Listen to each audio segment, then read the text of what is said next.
We're going to continue now with our study of the Christian concept of the Trinity, and if you recall in our last session, at the end we looked at the prologue to the Gospel according to St. John, and I mentioned to you that his concept of the divine Logos, that from all eternity was with God and yet is God, preoccupied the intellectual investigation and inquiry of the thinking of the Christian church in the first 3 centuries. That so-called Logos Christology dominated the reflection of the early church. And not all of those reflections ended well. Some of them moved in the direction of what was subsequently called to be heresy and distortions of the biblical view of Christ, and forced the church to define her understanding of the Trinity in an official way. You know, most every Christian community continues to affirm the assertions of the so-called ecumenical councils of church history, the 2 chief of which were the Council of Nicaea in the 4th century and the Council of Chalcedon in the 5th century. And so I want to spend some time today looking at the issues that provoked the controversy that made these councils necessary for the historic Christian church. As I said in the beginning, the first 2 centuries, the reflection focused upon the idea of the eternal Logos. And the constant tension that was always there was, how do we relate the affirmation of the deity of Christ, particularly, as well as the Holy Spirit, but particularly the deity of Christ, with the biblical concept of monotheism. And so that was the tension that forced the development of the Trinity. And so the question was, how do we understand the nature of this triune God? And what emerged historically in the 3rd and 4th century was the development of what is called Monarchianism.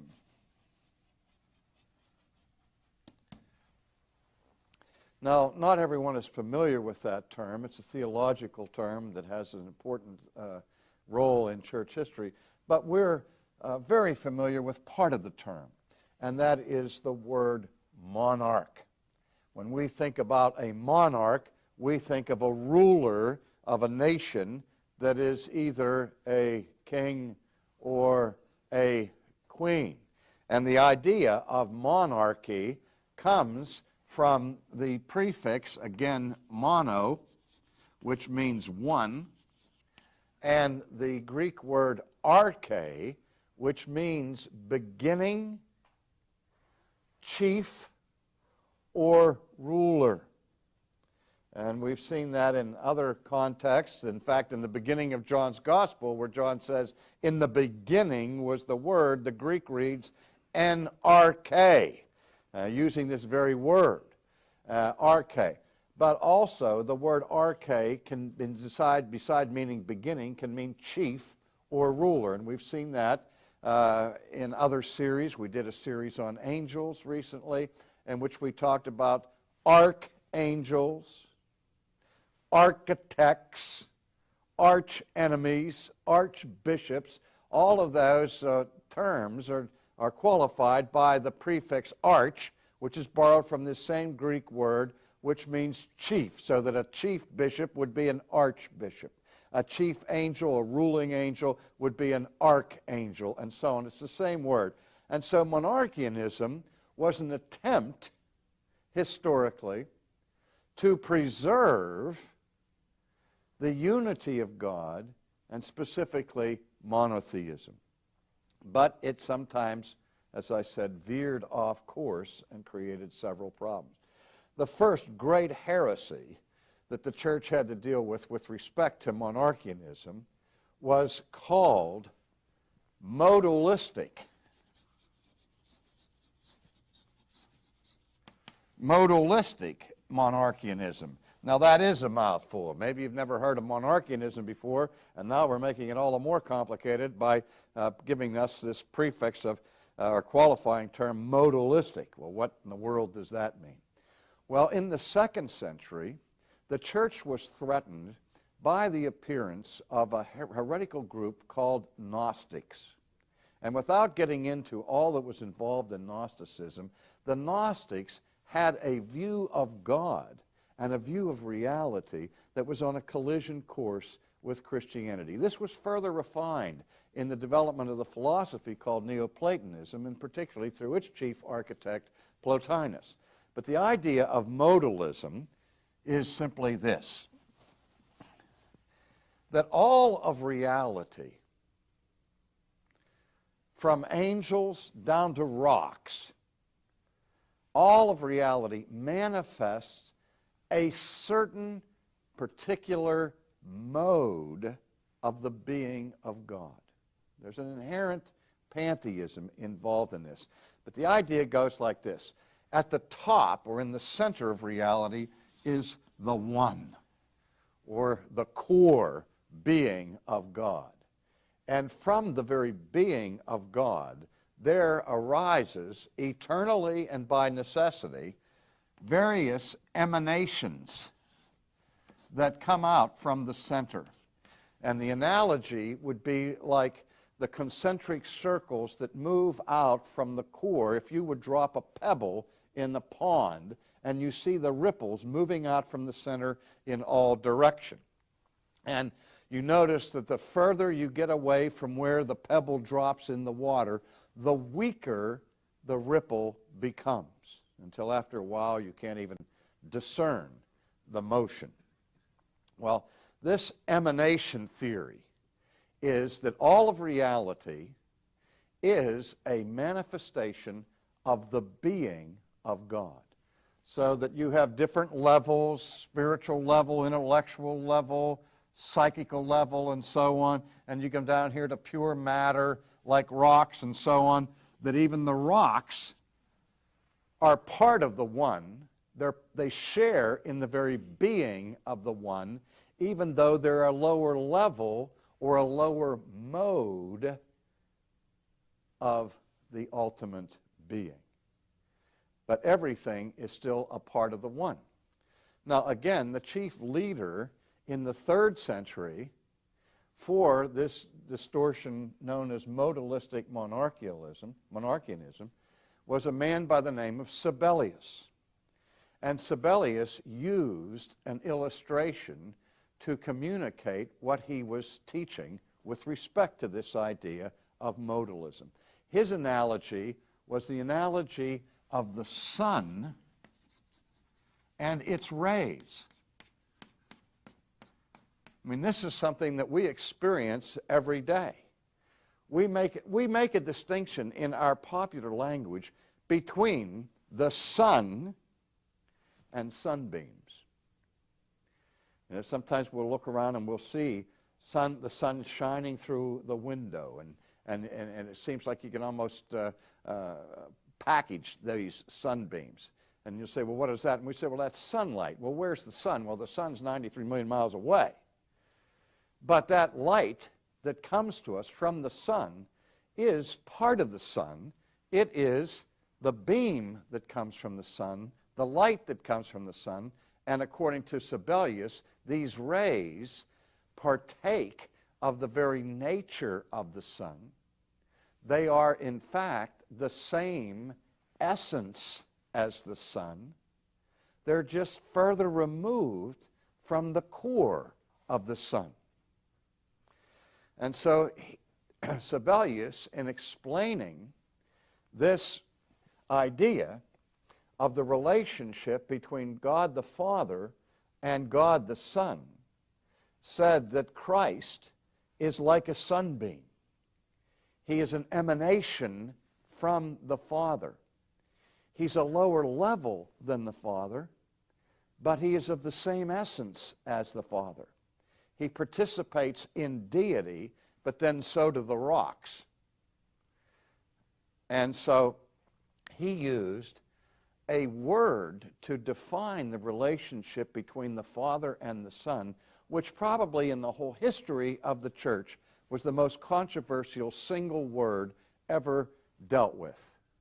And that was the word homoousios,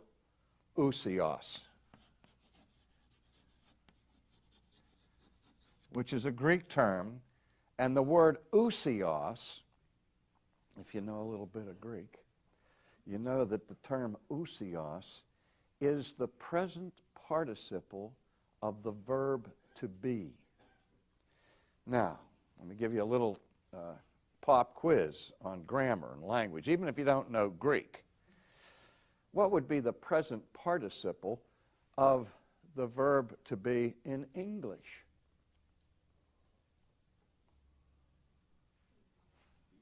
Exactly.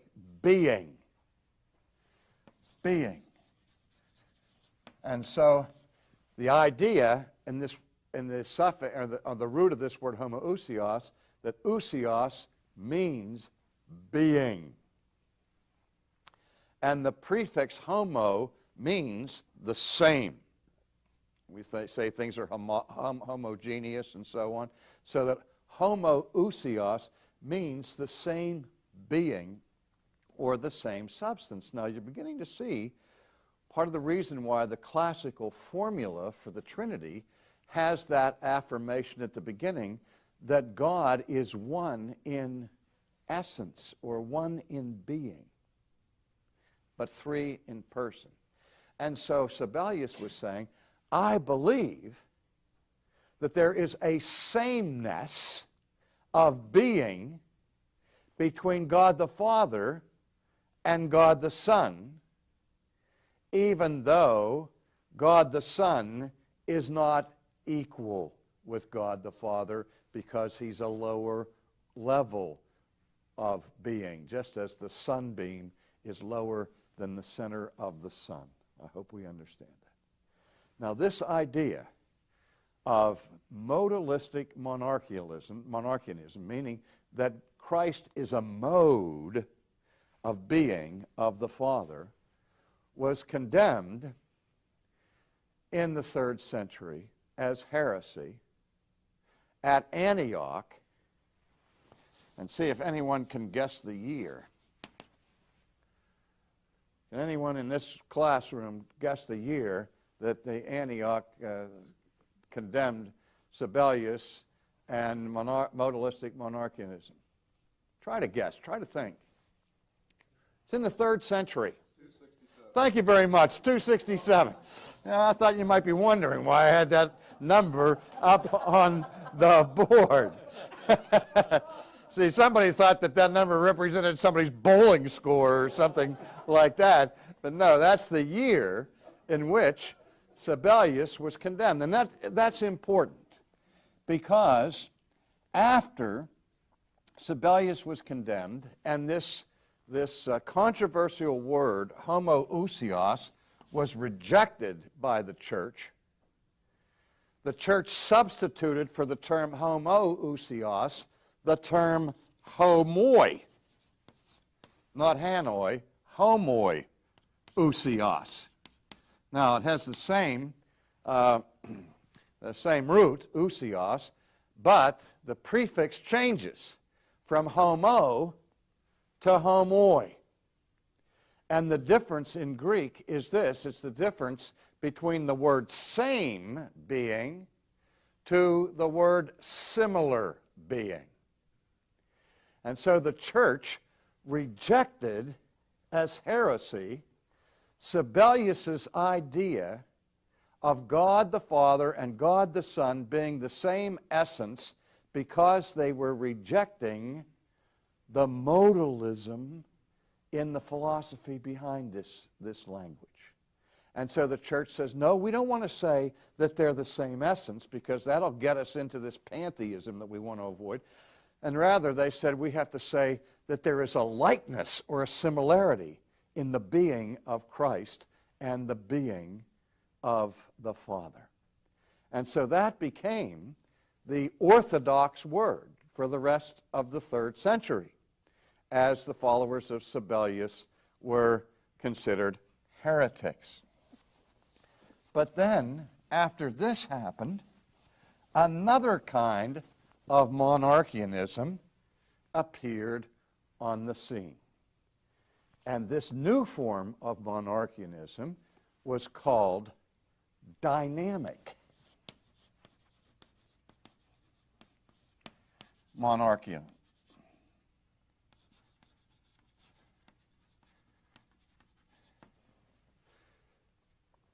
And the difference and the distinction between modalistic monarchianism and dynamic monarchianism is that in dynamic monarchianism, this whole scheme of emanations that were found in, or that was found in Neoplatonism or in Gnosticism was rejected. And the dynamic monarchianism was also committed to preserving monotheism, while at the same time giving honor and central importance to Christianity of the person of Christ. And the view was propagated by some people who developed in the Antiochian area, and people who included such teachers as Paul of Samosata and others, but it was most popularized by its leading spokesman, whose name was Arius. And Arius is known for being the father of Arianism, not the A-R-Y Aryan version of Adolf Hitler and the biological heroism of the Nazis, but rather the Arianism that is borrowed from this man's name, Arius, who was the chief spokesperson for dynamic monarchianism. Sometimes his view is called Adoptionist Christology. And it is for this reason, that at the beginning, before God creates the universe, the firstborn of creation, the firstborn of God is Christ, or the Logos.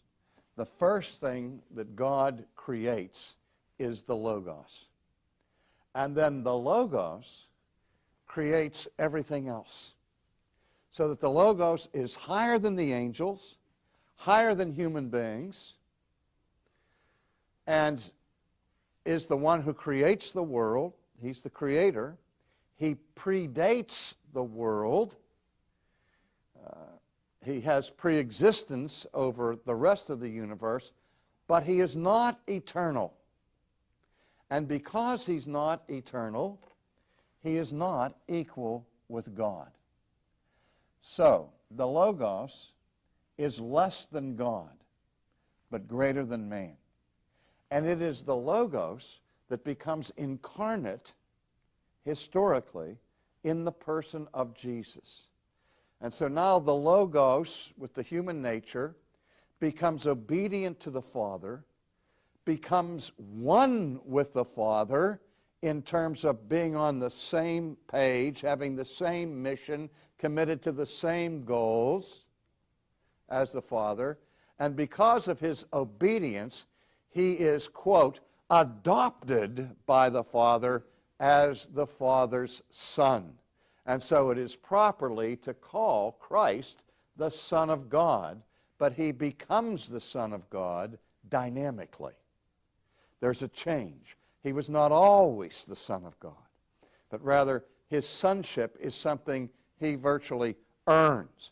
But even then, we're talking about the most exalted creature who is still a creature. Now, to defend this view, Arius turned to the word that the church used at Antioch in 267 when he said, I believe that Christ is homoousios. He's like God. He's the express image of his person. He's the brightness of his glory, borrowing from Hebrews. He's the firstborn of all creation. He is the begotten Son of God. But he is not God. And he argued from the Greek language that the language of the New Testament that describes describes Christ as begotten, the language of the Greek there means to be, beget, or to happen. And it carries the implication, particularly biologically, of that which has a beginning in time. And anything that has a beginning in time is less than God, because God has no beginning in time. God is not begotten in that sense because he's eternal. And so from that biblical language, Arius insisted that the Bible did not teach the full deity of Christ. And this is what provoked, in the final analysis, the Council of Nicaea, the work of Athanasius, and the intrigue that went on between actually three parties, the homoousion party and the homoousion party and the Athanasian party and so on. And it's a fascinating study in church history to see the struggle that the church went through in the beginning of the 4th century. But at the Council of Nicaea, that gave to us the Nicene Creed, Arianism was condemned as a heresy. And the Nicene Creed has statements like this, that Christ was begotten, comma, not made. And the affirmation of the church at Nicaea was that Christ is co-substantial and co-eternal with the Father. That is, the church was saying that when the language of begottenness or firstborn is used in Scripture, it has to do with the place of honor, not with biological origin as it was in the Greek language. There are some times that the Greek language does not adequately convey the Hebrew concepts that it is designed to convey in biblical literature. And so the church clearly condemns Arius, and with this condemnation of Arius, condemns the term homoousios. And now, in the Nicene Creed, uses the very word that the church had condemned in 267 as the touchstone of Christian orthodoxy, homoousios. Now, why did the church do that? You can say, well, the church was inconsistent, the church flip-flopped, and so on. No. The heresy that threatened the church's understanding of Christ in the 3rd century had been removed. The new threat of Arianism was far greater than the threat that Sabellianism had been. And Arius was trying to hide behind this term homoi, using it in a way completely different from how the church intended it at Antioch. And that's what happens with heretics all the time. They'll take orthodox language and put new meaning into it to distort the truth of Christianity. And so the point we have to understand is that the church of the 4th century saw the threat of Arianism as being so serious to biblical Christianity that she reverted back to a term that she had previously rejected in order to communicate the idea that however we understand Christ and the Spirit, that they are of the very essence of God and of deity. That Christ and the Spirit are homoousios, of the same substance, being, and essence as the Father. And here we have this idea clearly maintained that God, though three in person, is one in essence, one in ousios.